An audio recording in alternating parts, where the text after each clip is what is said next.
सुनिए मेरी माता बहनों, सबसे पहला सूत्र है हमारी शिक्षा का, क्योंकि शिक्षा हर मानव के जीवन का आधार है जो करती सबके सपने साकार है। शिक्षा पर जोर होगा तो देश तरक्की की ओर होगा। इसीलिए बाबा साहब अम्बेडकर जी ने कहा था कि शिक्षा ही वो शेरनी का दूध है जो जितना पिएगा उतना दहाड़ेगा। अपने बच्चों को अच्छी अच्छी शिक्षा दो, अच्छे अच्छे स्कूलों में पढ़ाओ, ऊंची से ऊंची डिग्री लेने के लिए प्रेरित करो और उनको विद्वान बनाओ। इसके बाद दूसरा सूत्र आता है बच्चे के संस्कार का। एक बच्चे के अंदर ये दो पंख हैं, शिक्षा और संस्कार। जितनी ऊंची बच्चे की शिक्षा होगी उतने ही ऊंचे बच्चे के संस्कारों का होना भी जरूरी है। लेकिन बच्चा संस्कार सीखेगा कहां से? जिस घर में, जिस माहौल में बच्चा पढ़ता है, बड़ा होता है, वहीं से बच्चा संस्कार सीखना शुरू कर देता है। एक छोटे बच्चे के अंदर जो संस्कार एक माँ डाल देगी वो दुनिया में कोई भी नहीं डाल सकता। ध्यान रखो अपने बच्चों का। स्कूल से आने के बाद मेरा बच्चा कैसे बच्चों की संगत में खेलता है, कहाँ जाता है, कहाँ उठता है, कहाँ बैठता है। लेकिन हम करते क्या हैं? बच्चा स्कूल से आया, बस्ता घर रखा, लेकिन माँ बाप को ये नहीं पता कि हमारा बच्चा कहाँ गया। तो ये माँ बाप की, चाचा ताऊ की, दादा दादी की जिम्मेवारी। इसके बाद तीसरा सूत्र आता है मेरी माता बहनों, हमारे बच्चे की संगत का। +2 तक के स्कूल हर गांव में मिलेंगे आपको। जिस समय ऊंची डिग्री लेने के लिए BA की डिग्री चाहिए, कॉलेज यूनिवर्सिटी जाओ। MA की डिग्री चाहिए, कॉलेज यूनिवर्सिटी जाओ। LLB की डिग्री चाहिए, कॉलेज यूनिवर्सिटी जाओ। PhD की डिग्री चाहिए, कॉलेज यूनिवर्सिटी जाओ। यानी कि ऊंची डिग्री लेने के लिए जिसमें हम बच्चों को कॉलेज यूनिवर्सिटी में भेजते हैं, अगर वहां पर संगत अच्छी मिल जाती है तो बच्चे अच्छा बनते हैं। अगर वहां पर संगत बुरी मिल जाती है तो बच्चे बुरा बनते हैं। उस जवान अवस्था में संगत का इतना बुरा प्रभाव होता है मेरी माँ बहनों। वो जवान अवस्था में वो बच्चा अपने माँ बाप का कहना नहीं मानता, यार दोस्तों का कहना तुरंत मानता है, जिसकी बदौलत बड़े बड़े दुख।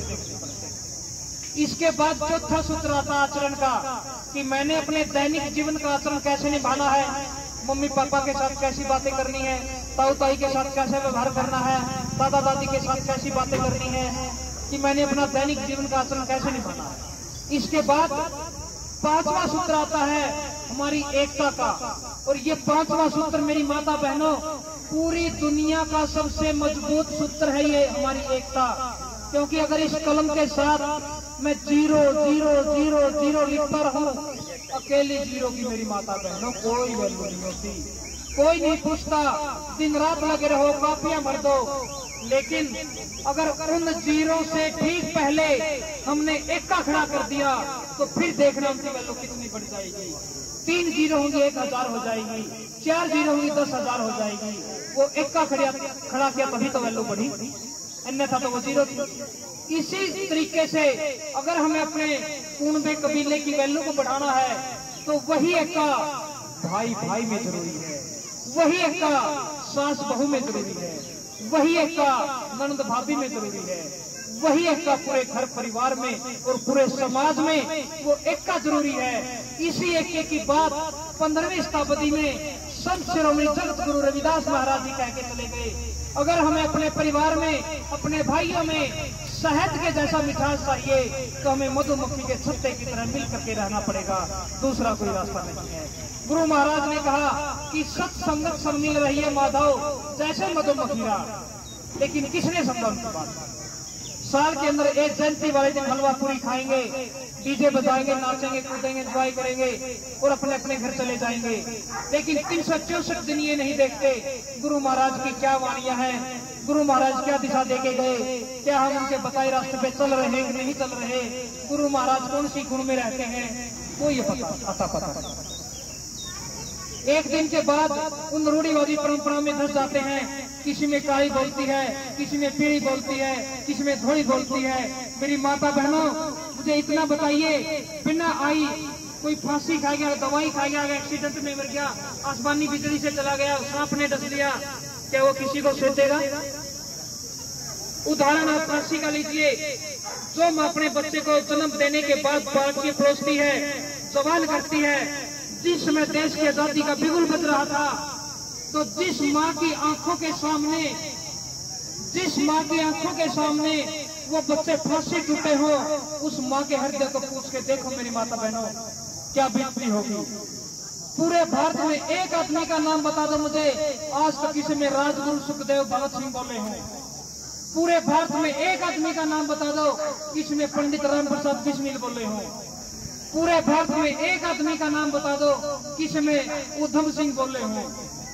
भारत देश संतों की धरती रही है, एक आदमी का नाम बता दो, किसमें तथागत बुद्ध, गुरु रविदास महाराज, कबीर महाराज, गुरु नानक देव जी महाराज, किसमें आज तक बोले हों। और हमारे अंदर जो डर है, उस डर को बाहर निकालिए और अपने संतों के बताए मार्ग पर चलिए, और फिर देखते हैं आपके बच्चों की तरफ कोई माई काला रोके।